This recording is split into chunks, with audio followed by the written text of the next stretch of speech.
Fear is the oldest weapon of the human mind. Long before cities, technology, or even language, fear kept our ancestors alive. But in the modern world, fear does more than protect us, it controls us. In this episode, we reveal how fear works in the brain, how it's used to manipulate, and how you can master it to unlock your highest potential. Part 1. The Science of Fear. Fear begins in the amygdala, a small almond-shaped structure in your brain. When you sense danger, real or imagined, the amygdala floods your body with adrenaline. Your heart races. Your muscles tighten. Logic shuts down.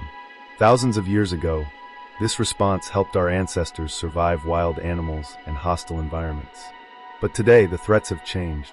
The predator isn't a lion. It's an interview, a business risk, a new relationship, or the fear of failure. Fear is rarely a reflection of real danger. It's a reflection of uncertainty. The mind hates what it cannot predict. That's why fear often appears when we step into the unknown. The key is not to eliminate fear, but to understand it. Because when you understand something, you take away its power. Part 2. Fear and Manipulation.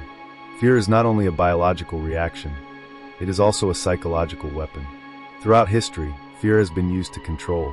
Politicians, corporations, and manipulators have always understood one thing. When people are afraid, they are easier to control. Fear narrows focus. It shuts down critical thinking. It makes us obey authority, seek safety, and follow the crowd. This is how propaganda works.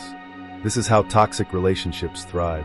This is how masses can be moved without a single question being asked. When you feel afraid, pause and ask yourself, who benefits from my fear? Is it protecting me, or is it controlling me? Recognizing the difference is the first act of freedom. Part 3. Turning Fear into Power. Sun Tzu once said, "If you know the enemy and know yourself, you need not fear the result of 100 battles." Fear is not your enemy, it is a messenger. It tells you where your limits are, and it challenges you to expand them. Here is how to turn fear into strength. Name it. When fear stays hidden, it grows stronger. The moment you name your fear, you reduce its power. Face it gradually. Every time you face a fear, your brain rewires itself. The unknown becomes familiar. The danger becomes manageable. Reframe it. Fear and excitement feel almost identical in the body. The only difference is perception. Instead of saying, "I'm scared," say, "I'm ready." Fear is raw energy. If you channel it, it becomes momentum. Part 4. The War Within. Every person fights two kinds of battles, the ones outside and the ones inside. The inner battle is the hardest because the enemy is invisible. Fear of failure, fear of judgment, fear of not being enough. These fears don't attack your body, they attack your identity. And that's why mastering them changes everything. Discipline is the weapon. Awareness is the armor. Every time you take a step forward despite fear, you are rewriting your brain's definition of courage. Conclusion. Fear built our species.